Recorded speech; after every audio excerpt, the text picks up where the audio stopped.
You know, some folks say the forest talks at dusk, but I never believed it until my shadow started answering. At first, I thought it was a trick of the light, but then my shadow stretched toward the cart and grabbed the ladle. It started stirring my broth like it had been cooking for years, and I'll be honest, it smelled better than anything I ever made. I ran after it, of course, because that broth was my grandmother's recipe, and no shadow was gonna ruin it. It had built its own kitchen right there in the middle of the forest, and I have to say, the setup was impressive. I asked it what it wanted, and believe it or not, the shadow just pointed at my cart with the ladle. Turns out, it was tired of just following me around. It wanted to cook its own recipes, to be its own chef.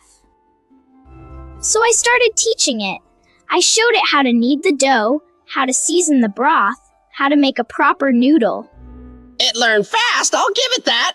Before long, we were making the best noodles this forest had ever seen. Our first customer was a little furball with the biggest eyes I've ever seen, and it gobbled up every last drop. Word spread fast. Soon, we had a line of critters stretching all the way to the big blue mushroom. But then another shadow showed up, bigger, meaner, and it wanted my shadow's recipe book.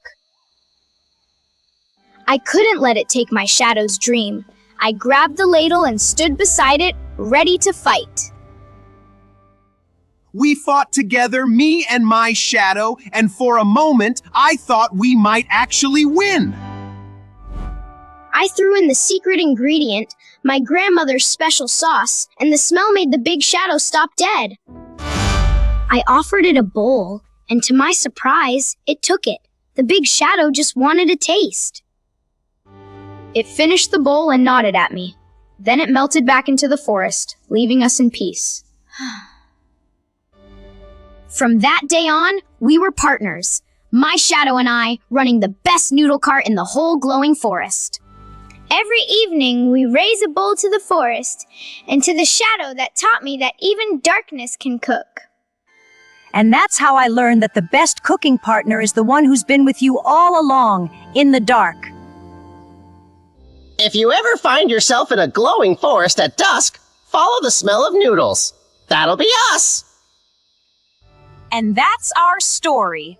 Now, if you'll excuse me, I've got noodles to serve.